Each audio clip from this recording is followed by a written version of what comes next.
It is now time to welcome to the podium the President-elect of the Republic of Somalia, His Excellency Abdullahi Yusuf Ahmed.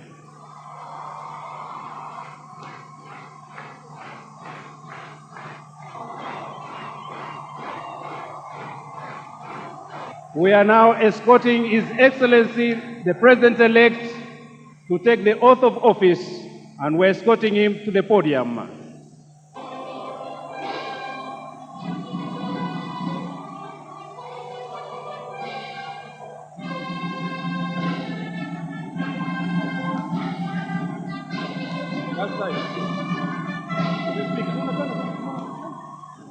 Bismillahir Rahmanir Rahim.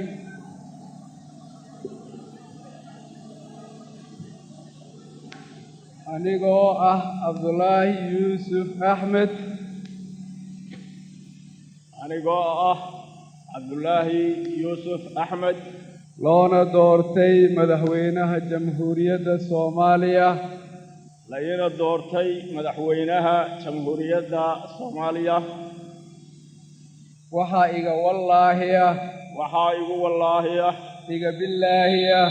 Igu billaahiya. Igu tallaahiya. Igu tallaahiya. Waxaan ku dhaaranayaa. Waxaan ku dhaaranayaa. Magaca Ilaahay. Magaca Ilaahay. Inaan u guto xilkayga. Xilkayga u guto. Si daacad ah. Sida daacadnimo ah. Oo danta dalka iyo diinta oo waafaqsan sharciga iyo diinta Islaamka iyo danta dadkaba waanu adeego dalka iyo dadka Soomaaliya kuna jirto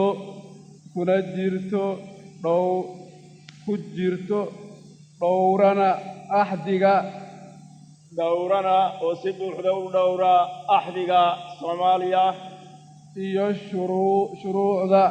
iyo shuruucda kale ee dalka Jamhuuriyadda Soomaaliya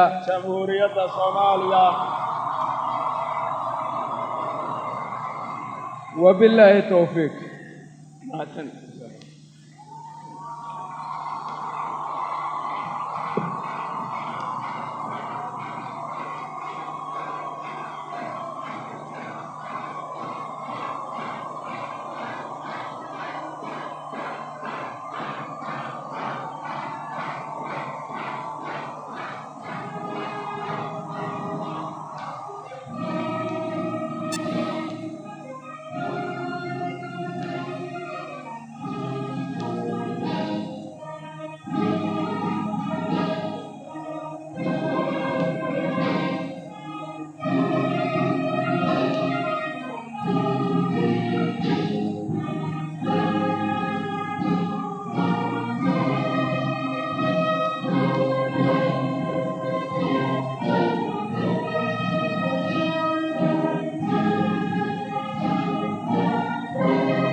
walaalayaal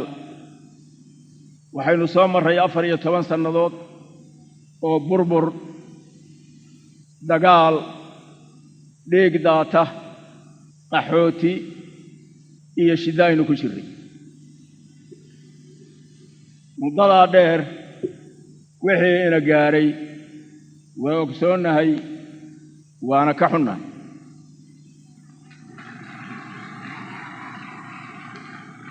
soomaalidu waxay tidhaahdaa tagtadaayo timaadda u tooghay waxaa loo baahan yahay inaan mustaqbalka ka fakerro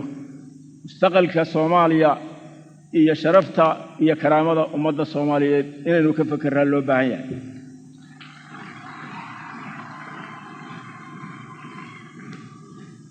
haddaynu baarlamaankiina doorannay madaxdiisiina doorannay madaxweynena doorannay shirkii weli inooma dhammaan oo dhismihii inooma dhammaane hawl badan baa inoo harsan waxaa inoo harsan inaynu xukuumaddii dhisnaa laamihii kale oo dawladdana inaynu dhisnaa inoo dhiman markaynu dhisnana waxaanu malinayaa hawltii hore ka culus oo runtii loo baahan yahay inaynu dawlad iyo baarlamaan iyo shacab isugu tagno si aan Soomaaliya u soo celinno qarannimadii ka burburtay iyo sharafteedii baa ina hortaal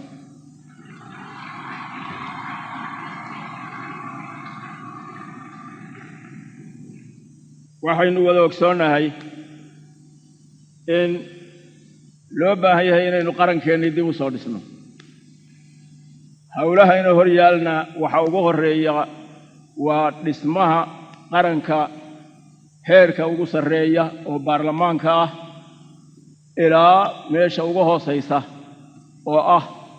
gobollada iyo degmooyinka iyo dawlad goboleedyada dhisan iyo kuwa dhismi doona inaynu dhammaystirno yaa loo baahan yahay waayo qaranku wuxuu u baahan yahay madaxdii hoggaamin lahayd muddada ku-meelgaarka ah ee 5 sannadood ah in la dhisaa waxaana inala gudboon si aynu wakhtiga aad uga gudubno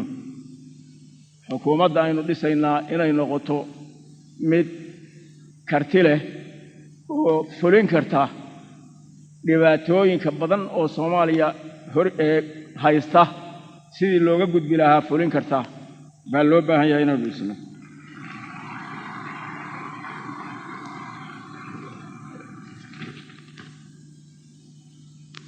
waxaa loo baahan yahay inaynu jamhuuriyaddii Soomaaliya midnimadeedii soo celinno waxaa loo baahan yahay inaynu nabad horseedno hadda waxaa la yidhaahdaa fulay xanti ma mooga dadkiina badan ee kor fadhiya ee Soomaaliyeed waa ogahay waxay u xamataan oo anigu waa ogahay oo waa la socdaa waxaad ii taqaaniin أنا مركان ويدين شيء وحدي تقانين نندقال runtii ma tahay horta mise aniga mooday inay sidaa tahay maanta wixii laga bilaabo awal waxaan ahaaba maanta wixii laga bilaabo waxaad igu talagalaysaa nin nabadeed oo diyaar u ah inuu ummadda Soomaaliyeed intay isa saabaxdo anigaad horta isaabaxaysaan dhammaantiina intay isa saabaxdo inuu meel isugu keeno qarannimadeediina dib u soo yagleelo oo horseed idinku noqdaad iigu talagelaysaan mar haddaynu hawshaas gelayno waxaan jeclahay inaan dul maro dhibaatooyinka culus oo ina hor yaal ee loo baahan yahay inaynu si degdega wax uga qabanno dhibaatada ugu culus ee ina hortaal waxaa weeye waa abni darro iyo nabadgelyo la'aan waxaana loo baahan yahay waddanka inaynu nabad ku soo celinno oo aynu runtii qof waliba naftiisa uu ku talagalo inuu nabad ku seexanayo isagoo oo dadka kale walaalihiisa gacmaha haystana inuu mustaqbalkiisa iyo mustaqbalka ummaddeena wax ka dhisi doona amniga aynu u baahannahay wuxuu u baahan yahay oo aan jeclahay inaan ogeysiiyo dalalka iigad iyo dalalka kale ee EU iyo adduun weynahaba inaynu u baahannahay saynu nabadda u xasilino oo hubka isaga dhigno oo inta isasaabaxno gacmaha isu qabsanno midnimadii iyo jiritaankii ummaddana u soo noolayno waxaynu u baahannahay ciidan EU iyo ciddii kaloo diyaar inoo la'a ay inoo keenaan ee amnigayna la ilaaliyo waxaan kale u baahannahay iigad iyo EU iyo qaramada midoobay iyo ururada kale ee aynu ka tirsannahay sida Arab League inay inoo suurageliyaan inaynu dib u dhisno ciidan amni ee Soomaaliyeed oo nabadda hanan kara oo ah ka kooban boolis iyo military ciidankaas oo ciidanka kale ee aynu adduun weynaha ka sugayno ay iskaashan doonaan hubkana inay ka dhigi doonaan waayo danteennaa ku jirta dantu waxay ku jirtana waa lagu tallaabsadaa ee lagama baqo waxaan kaloo u baahannahay si nabad loo helo hubka dhigistiisu keligeed waafi maaha waxaynu ognahay dalkeennu wax badan inuu qasnaa dad badan oo qas ka shaqeeya inay jiraanna waa ognahay anuu aan haatan qof shakhsiya waxba ka sheegayn laakiin beladii aad qarsataa waa ku dishaa baa la yidhi oo waa ku qarsataaye runta inaynu sheegno weeye dad shiddo ka shaqeeya dalka jooga waxaynu u baahannahay wixii nabadgelyadeenna waxyeelaya magacay doonaan ha yeesheene inaynu ka hor tagno oo haddii aan walaalayaalowna daayaan leenahay haddayna dayn waayaan inaynu iska qabannaa waayo jiritaankeenna khatar gelaya haddaynaan iska qabanno markaynu nabadgelyada ka shaqaynayno waxa muhiimka ah oo hubka dhigista la yidhaahdo dee hubka dad baa watay dadkii watay oo hubka haystay waxay u badnaayeen milishiya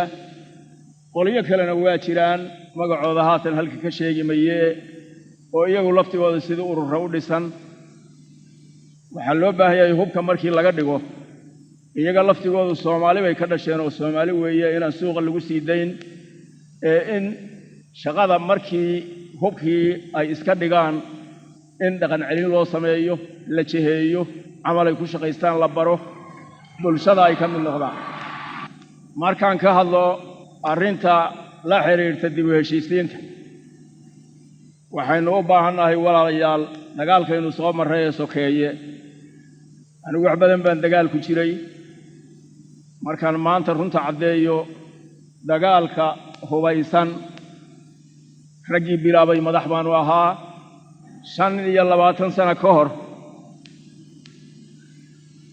jabhaddii ugu horreysay oo hubka qaaday baan madax u ahaa xabadi waxay tahay waa aqaan xabadi waxay tahay ninkii oo dagaal yaqaan baana nabadda qadariya oo macaankeeda yaqaan waxaa loo baahan yahay waxaa la yidhaahdaa nabadii wiil bay cuntaay ee wiil kuma dhasho waxaa loo baahan yahay inaynu nabadda u guntanno dadweynaheenna Soomaaliyeed ee islaayay ayaan darro isagoo walaala ah oo isku reer ah anigu haatan qaran oran mayee kulligeen oo dhan waxaynu nahay qoys baynu nahay isku af baynu nahay isku diin baynu nahay isku dhaqan iyo isku culture baynu nahay innagoo sidaasaynu haddana islaynay waxaa loo baahan yahay inaynu ummaddeenni meel isugu keenno oo dib u heshiisiin u samayno oo inta laysa saabaxo wixii la soo dhaafay la iska ilaawo sida gobolaan ka imid laga yidhaahdana wixii horay u dhacay xaladhalay in laga noqdo waxay la tahay dhammaanteen waa ognahay midnimada Soomaaliya inay inoo tahay shay lama huraana oo muqaddis ah marka dib u heshiisiinta haddii waxaan ku darayaa walaalaheen waqooyiga Soomaaliya oo iyagu la baxay Somaliland dad walaalaheena weeye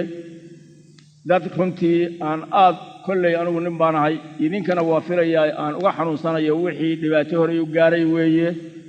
waxaa loo baahan yahay dawladdu markii xukuumaddu markii la dhiso wada xaajood nabadeed iyo sidii loo soo celin lahaa midnada ummadda Soomaaliyeed in lagu soo dabaalo arrintooda waana xaraan mana suura gelayso xabad dambe inaynu ridno aan xabad ula tagno oo la dagaalano walaalaheed walaalayaal dalkeenu waa burburay waxaan oran karaa wax caawa ka nooli ma jiraan wixii infrastructure ahaa iyo wixii magaalooyin ahaa iyo waxaynu horay u qabanay ku soo tacabnay iyo wixii ila dhaqaalaha waa burbureen waxaynu u guntanaynaa inaynu